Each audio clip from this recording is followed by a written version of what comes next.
Good morning everyone. सभी को voice clearly आ रही है? Yes sir. Okay, last class में हमने कंडक्टिविटी तक डिस्कस कर लिया था, राइट?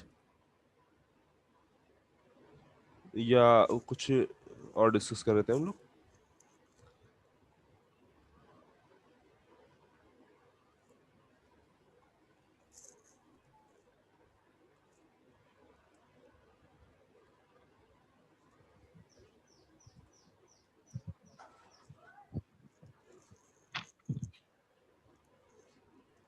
सर 2 केस डिस्कस किए थे सर।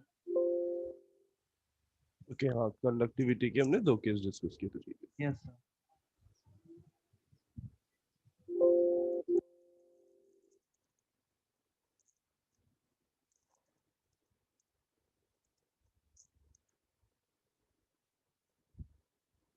ओके, आज हमें डिफ्यूजन बेसिकली स्टार्ट करना है।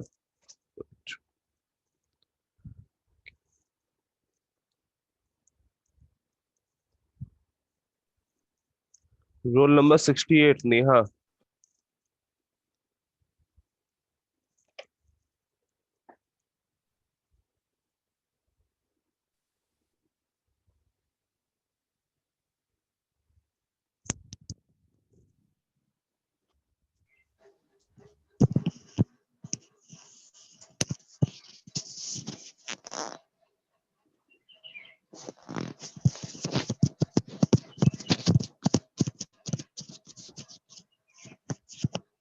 ड्रिफ्ट और डिफ्यूजन 2 प्रोसेस डिस्कस हुए थे जब हम लोगों ने करियर ट्रांसपोर्ट फिनोमेना पढ़ा था।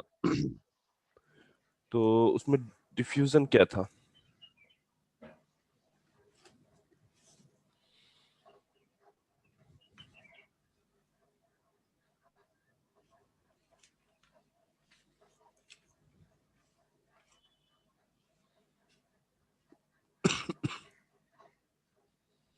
नेहा, आवाज आ रही है?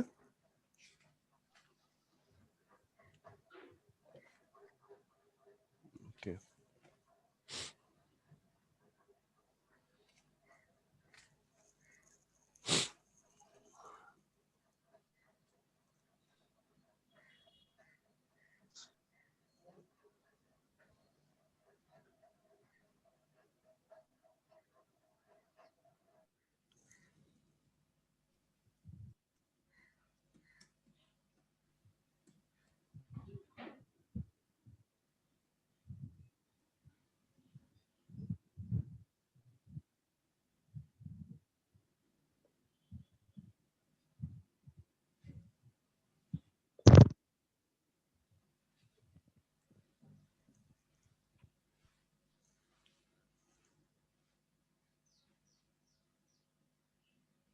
ओके, त्रिशु त्रिशु वर्मा।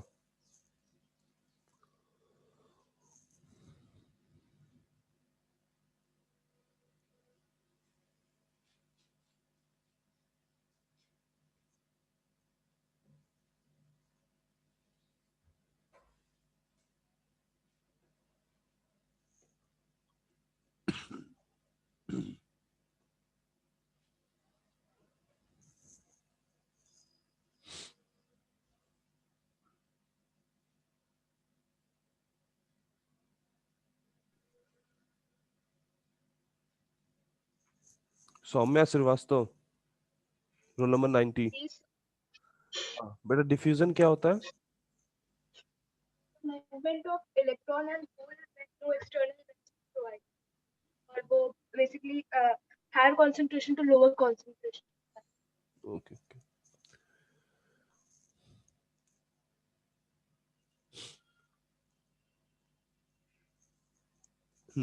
तो हमने जब जो डिफ्यूजन देखा था, तो डिफ्यूजन क्या था कि जब हमने कोई इलेक्ट्रिक फील्ड अप्लाई नहीं की, केवल कंसंट्रेशन ग्रेडियंट की वजह से हमारी जो जो इलेक्ट्रॉन या होल थे उनका मूवमेंट हो रहा था, और उस मूवमेंट की वजह से हमें एक टाइप ऑफ करंट मिलेगी। उस करंट को हम क्या बोल रहे थे? Diffusion current, right? तो जैसे हमने देखा था, एग्जांपल में देखा था कि हाँ, हमने एक परफ्यूम बॉटल का एग्जांपल लिया था जिसमें हमने कहा था कि हाँ, परफ्यूम बॉटल अगर आप ओपन करते हो रूम में, तो उसकी जो फ्रेग्रेंस होती है वो तुम्हारी अपने आप पूरे रूम में आपको स्मेल आने लगती है, फ्रेग्रेंस समझ में आने लगती है कि हाँ कहीं पे परफ्यूम ओपन किया गया। तो उसका उसके ऐसे रूम में स्प्रेड हो जाने का मेन रीजन क्या है कि तुम्हारा जो परफ्यूम की बॉटल के अंदर जो परफ्यूम का कंसंट्रेशन है वो काफी हाई है, बट जो तुम्हारा रूम है, रूम में उस परफ्यूम के पार्टिकल्स का जो कंसंट्रेशन है वो काफी लो है। तो होता क्या है, तुम्हारा जैसे ही परफ्यूम तुमने बॉटल ओपन की, हाई कंसंट्रेशन से लो कंसंट्रेशन की तरफ गैस पार्टिकल मूव करना स्टार्ट कर देते हैं। ये डिफ्यूजन एग्जांपल है तुम्हारे गैस पार्टिकल का। सेम डिफ्यूजन तुम्हारे सेमीकंडक्टर में भी होता है। जब अगर हम किसी सेमीकंडक्टर में,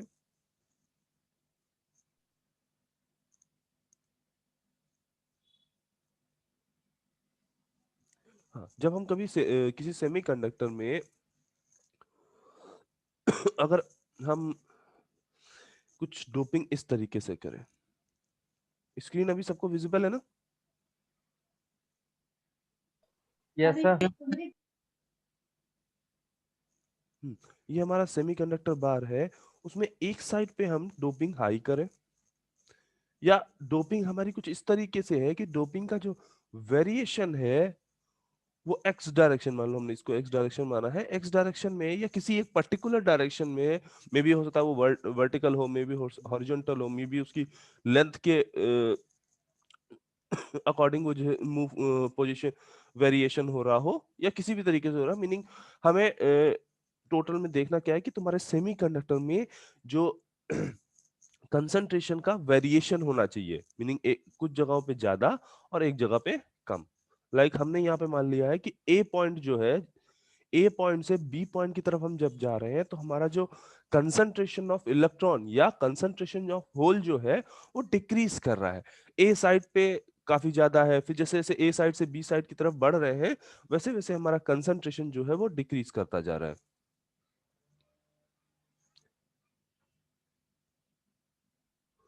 ठीक। तो ऐसे केसेस जब सेमीकंडक्टर में नॉन यूनिफॉर्म डोपिंग हो रही है, जब इस तरह की डोपिंग है या ये इस तरह का कंसंट्रेशन है जो नॉन यूनिफॉर्म है, तो वहां के केस में क्या होगा, एक इलेक्ट्रॉन और होल का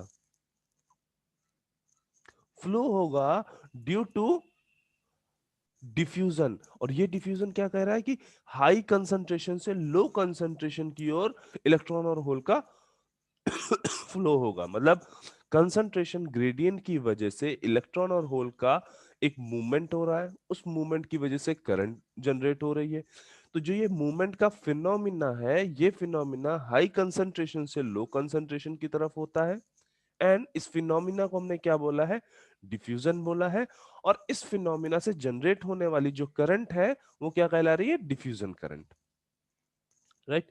इतनी सारी बातें हमने लास्ट टाइम भी कंसीडर की थी। अब हमें देखना है कि जो ये करंट जनरेट हो रही है, जो हमने डिफ्यूजन फिनोमिना देखा है, इस डिफ्यूजन फिनोमिना की वजह से जो डिफ्यूजन करंट जनरेट हो रही है उसकी डेंसिटी बेसिकली क्या है। अगर हम डिफ्यूजन करंट देख रहे हैं तो उस डिफ्यूजन करंट की डेंसिटी बेसिकली क्या है।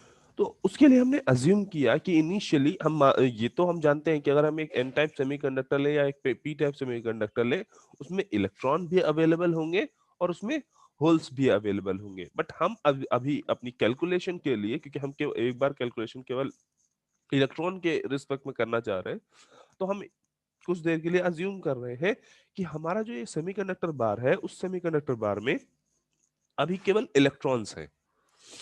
ठीक है, और उन इलेक्ट्रॉन्स का जो मूवमेंट है वो हाई कंसंट्रेशन से लो कंसंट्रेशन की तरफ हो रहा है।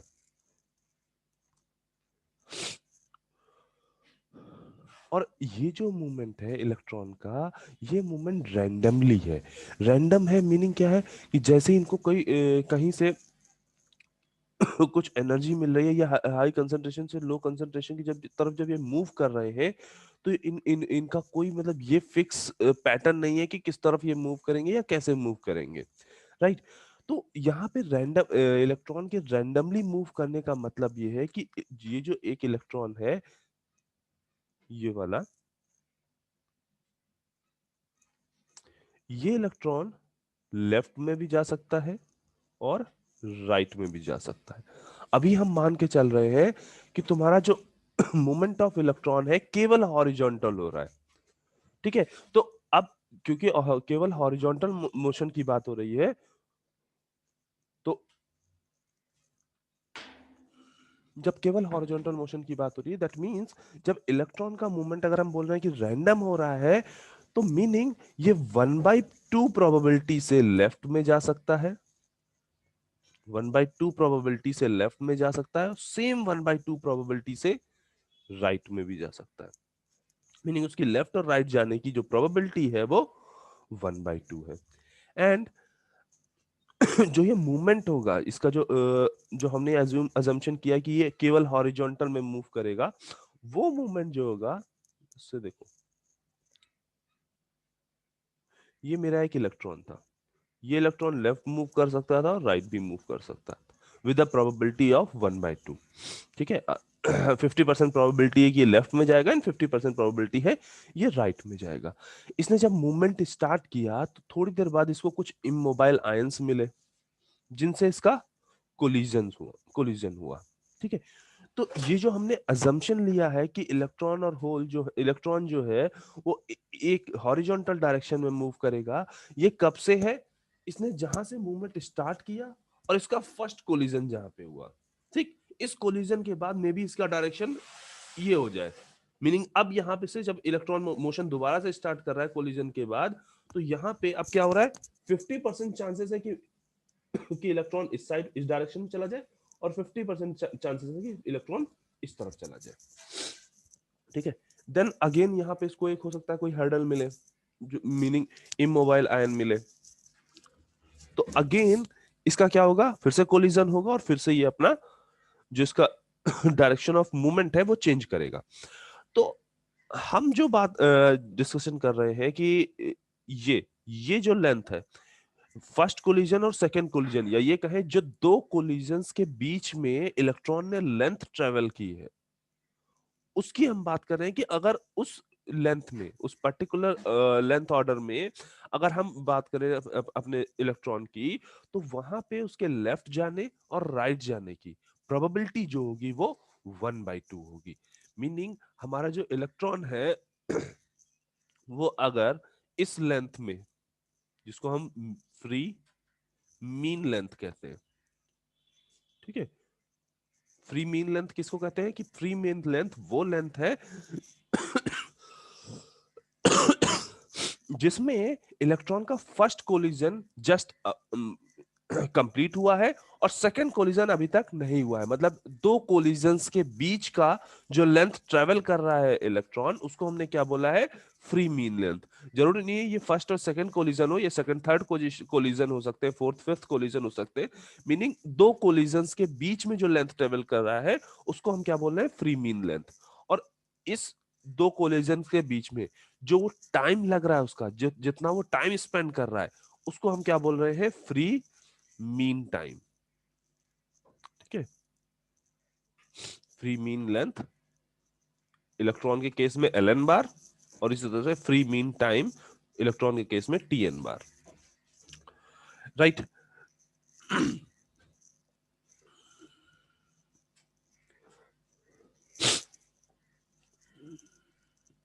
ना हमने देखा था कि ये जो हमारा सेमीकंडक्टर है, इसका कंसंट्रेशन जो है A to B, आपका कंसंट्रेशन क्या हो रहा है, चेंज हो रहा है। मीनिंग ए पे तुम्हारा कंसंट्रेशन हाई था और बी पे तुम्हारा लो था। तो हमने अज्यूम किया एक छोटा सा सेगमेंट, दो सेगमेंट बैक टू बैक, या इस तरह से देखते हैं। लेट्स से कि ये जो कंसंट्रेशन का चेंज हो रहा है, अगर हम इस कंसंट्रेशन को nx मान लें, जो हमारा कंसंट्रेशन है वो x यानी पोजीशन का फंक्शन है, ठीक है, और इसको हम nx मान लें और पोजीशन के रिस्पेक्ट में अगर एक ग्राफ ड्रॉ करें, तो वो ग्राफ कुछ इस तरीके से आ रहा था। ये केवल एक सर्टेन अजम्पशन है, इस ग्राफ का कोई फिजिकल सिग्निफिकेंस नहीं है कि हाँ ऐसा ही बनेगा। ये सिंपल एक ग्राफ शो कर रहा है कि जो तुम्हारा इलेक्ट्रॉन का कंसंट्रेशन है वो डायरेक्शन के साथ चेंज हो रहा है, ठीक है। नाउ अब हम चाहते हैं कि हम अज्यूम करना चाहते हैं एक particular interface x dash point पे, जो कि लेफ्ट में x plus L L N bar और राइट में भी x dash minus L N bar हो। मीनिंग हमने वो सेगमेंट लिया है इलेक्ट्रॉन का, मीनिंग हमने कहा है कि जो अभी हम बोल रहे थे कि लेफ्ट में जाने और राइट में जाने की प्रोबेबिलिटी हाफ हाफ है, तो हमने एक इलेक्ट्रॉन की पोजीशन एक्स डैश अज्यूम की है एक इंटरफेस पे, जहां से L dash distance left and L dash distance right, हम इतने इतने सेमीकंडक्टर के एरिया की बात करने वाले हैं।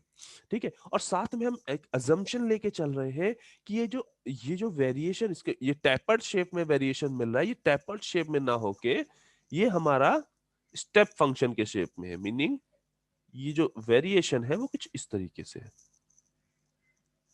ये हमारा एक्स डैश है पॉइंट, ये हमारा x dash plus L N bar है, और ये हमारा x dash minus L N बार।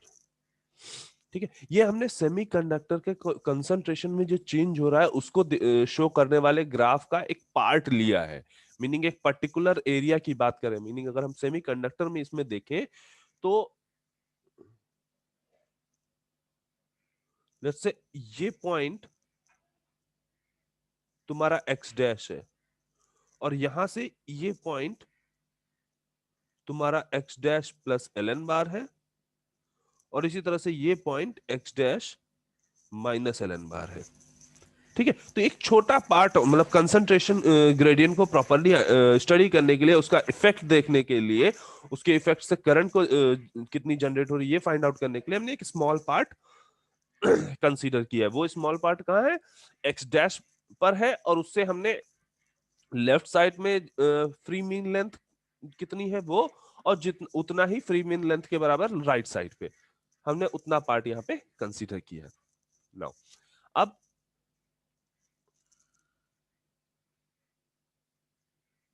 से यहाँ पे जो कंसंट्रेशन ऑफ इलेक्ट्रॉन है वो अभी के लिए हमने अज्यूम किया कि N1 है, और इस एरिया के लिए जो हमारा कंसंट्रेशन है वो N2 है। तो जैसा हमने बताया था A to B तुम्हारा कंसंट्रेशन क्या हो रहा है? डिक्रीज कर रहा है। That means N1 greater than होगा N2 से। जो कंसंट्रेशन ऑफ N1 होगा वो कंसंट्रेशन N2 से ग्रेटर होगा। ठीक, इसका जो क्रॉस सेक्शन एरिया है वो कितना है? A है। इसका भी जो क्रॉस सेक्शन एरिया है वो A है। नाउ अब अगर हम फाइंड आउट करने की कोशिश करें कि जो ये सेगमेंट 1, इसको हम नाम दे रहे हैं और इसको सेगमेंट 2 बोल रहे हैं। अगर हम सेगमेंट 1 की बात करें, अगर हम सेगमेंट 1 में फाइंड आउट करने की कोशिश करें नंबर ऑफ इलेक्ट्रॉन, सेगमेंट 1 में टोटल नंबर ऑफ इलेक्ट्रॉन कितने होंगे, तो हमें क्या करना होगा?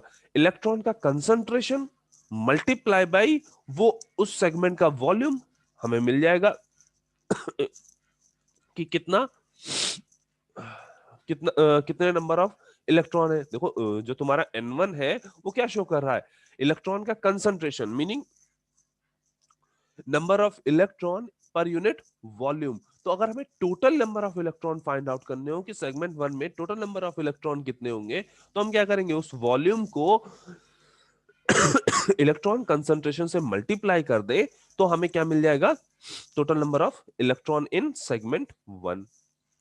अब सेगमेंट 1 में टोटल नंबर ऑफ इलेक्ट्रॉन कितने होंगे? N1 ln बार A। ये क्या हो गया? वॉल्यूम हो गया, एंड ये क्या हो गया? कंसंट्रेशन हो गया। अब ये जो टोटल नंबर ऑफ इलेक्ट्रॉन है N1 ln बार A, इसमें से आधे इलेक्ट्रॉन जो होंगे वो इधर मूव कर सकते होंगे लेफ्ट में, एंड आधे इलेक्ट्रॉन जो होंगे वो राइट में मूव कर सकते होंगे। इसके जो 1/2 इलेक्ट्रॉन है वो लेफ्ट में मूव कर सकते होंगे, और इसके जो 1/2 अदर 1/2 इलेक्ट्रॉन है वो राइट में मूव कर सकते होंगे। सिमिलरली जब सेगमेंट 2 को देखोगे, सेगमेंट 2 में अगर हम number of electron find out करें तो वो कितना हो जाएगा? N2 ln बार ए। इसके साथ भी यही केस है, यहां पर भी जो टोटल इलेक्ट्रॉन होंगे उसमें 50% इलेक्ट्रॉन 1/2 इलेक्ट्रॉन इधर जा सकते हैं राइट में, और 1/2 इलेक्ट्रॉन लेफ्ट में आ सकते हैं। नाउ अब ये सारी बातें हमने देख ली कि लेफ्ट कुछ इलेक्ट्रॉन लेफ्ट में जा रहे हैं, कुछ इलेक्ट्रॉन राइट में जा रहे हैं। अगर हम ये कहें कि ये जो हमारा इंटरफेस है, जो एक्स डैश पे हमारा जो इंटरफेस नजर आ रहा है, उस इंटरफेस को क्रॉस करने वाले इलेक्ट्रॉन्स कितने, अगर हमें number of electron find out करने हो जो n1 से n2 की तरफ जा रहे हैं विद इन टाइम tn, जो वो इलेक्ट्रॉन जो कि क्रॉस कर रहे हैं सेगमेंट 1 को सेगमेंट 2 की तरफ, मतलब सेगमेंट 1 से सेगमेंट 2 में जो इलेक्ट्रॉन्स जा रहे हैं विद इन टाइम tn बार, तो वो हमारे कितने हो जाएंगे, आधे इसके इलेक्ट्रॉन, सेगमेंट 2 के इलेक्ट्रॉन वो इधर की ओर जा रहे हैं, और सॉरी हमें क्या करना है, सेगमेंट 1 से सेगमेंट 2 में जाना है, तो आधे ये वाले इलेक्ट्रॉन, मतलब ये वाला जो हमने एरो बना रखा है, ये एरो वाले जो आधे इलेक्ट्रॉन होंगे, मतलब n2 ln बार a बाय 2 माइनस, और दूसरे कौन से इलेक्ट्रॉन होंगे, जो इसके ये वाले जो आधे जा रहे हैं, जो n1 के हाफ इलेक्ट्रॉन जो इस साइड पे जा रहे हैं। ठीक है, हमें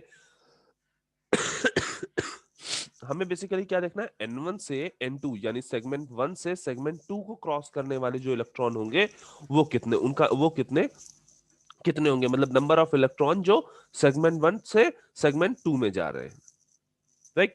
तो ये वाला जो एरो दिखा रहा है वो सेगमेंट 1 से सेगमेंट 2 जा रहा है, और ये वाला जो एरो है वो सेगमेंट 1 से सेगमेंट 2 जा रहा है। ठीक, तो n1 वाला जो है वो तो देखो सेगमेंट 1 से सेगमेंट 2 की डायरेक्शन में ही है, ठीक, बट जो n2 वाला हम देख रहे हैं उसकी डायरेक्शन इस साइड पे है, दैट इज वाई जो टोटल नंबर ऑफ इलेक्ट्रॉन होंगे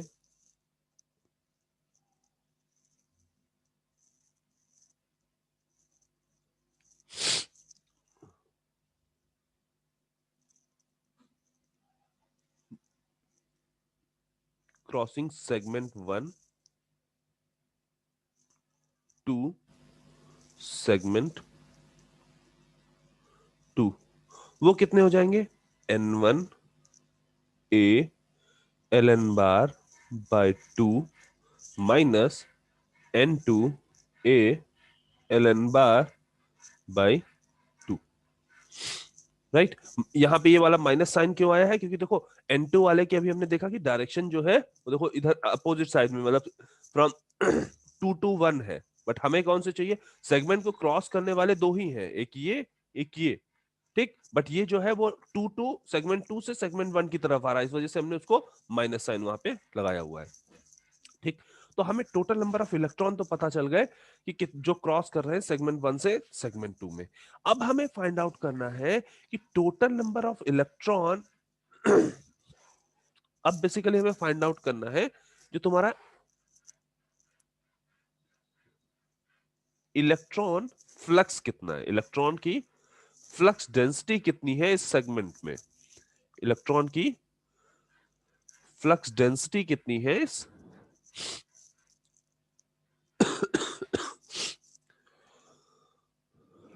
इलेक्ट्रॉन फ्लक्स डेंसिटी बेसिकली हमें यहां से आगे और फाइंड आउट करनी है, जिससे हम क्या करेंगे आगे जब हम इसके बाद जब हमें diffusion current density find out करनी होगी, तो डिफ्यूजन करंट डेंसिटी हमारी बेसिकली डिफाइंड है कि जो तुम्हारी फ्लक्स डेंसिटी है, फ्लक्स इलेक्ट्रॉन की फ्लक्स डेंसिटी जो होगी, उस इलेक्ट्रॉन फ्लक्स डेंसिटी को अगर आप चार्ज से इलेक्ट्रॉन के मल्टीप्लाई कर देंगे तो आपको क्या है, डिफ्यूजन करंट मिल जाएगी। तो उसके लिए हमें क्या फाइंड आउट करना है, electron flux density.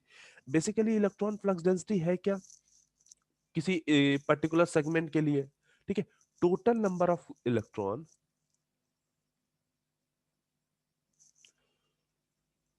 Crossing that segment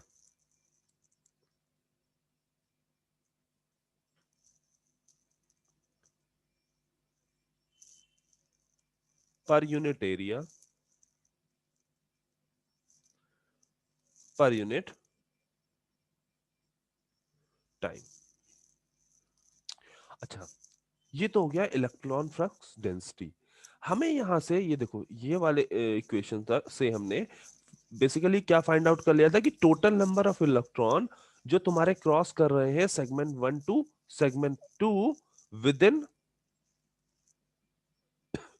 Tn bar, मतलब Tn बार टाइम में कितने जितने इलेक्ट्रॉन सेगमेंट 1 से सेगमेंट 2 में जा रहे हैं वो हमने फाइंड आउट कर रखा है। और हमें इलेक्ट्रॉन फ्लक्स डेंसिटी के लिए चाहिए क्या, वो नंबर ऑफ इलेक्ट्रॉन जो कि सेगमेंट को क्रॉस कर रहे हैं per unit area per unit time. Meaning अगर इस पूरे जो हमने ये फाइंड आउट किया है इसको हम एरिया एंड टाइम से डिवाइड कर दें तो हमें फ्लक्स मिल जाएगा।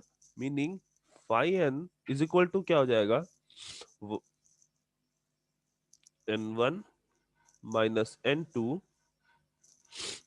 ए ln bar upon A Tn bar 2a Tn bar. ये एरिया और ये एरिया कैंसिल, तो हमें यहां से बेसिकली फाई एन क्या मिल जाएगा, N1 minus N2 ln bar upon 2 Tn बार। नाउ अब हम अभी तक हमने जो बात की वो एक स्मॉल सेगमेंट के लिए बात की। तो हम स्मॉल सेगमेंट की बात कर रहे थे वहां पे हमने N1 और N2 को अज्यूम किया था कि जो वो क्या है, स्टेप फंक्शन है। वो जो टैपर्ड फंक्शन आ रहा था उसको हमने मान के चला था कि स्टेप फंक्शन है। अगर इसको हम पूरे के लिए जब जो ln बार लेंथ है उस पूरे के लिए अगर हम लिखना चाहे तो N1 माइनस N2 को हम क्या लिख सकते हैं, NX minus NX plus delta x upon delta x into ln बार। ये हमने क्या किया है जो हमारा NX वेरिएशन है, मतलब जो हमारे कंसंट्रेशन में जो वेरिएशन है उस वेरिएशन को हमने डिफरेंशियल फॉर्म में लिख लिया है, यानी उसको यूनिट फॉर्म में लिख लिया है और जितनी लेंथ के लिए हमें चाहिए उससे हमने मल्टीप्लाई कर दिया है। तो ये जो क्वांटिटी होगी ये किसके बराबर होगी, minus D NX of dx into ln bar, right. अब ये N1 माइनस N2 की वैल्यू अगर हम यहां पुट कर दें तो हमें क्या मिल जाएगा,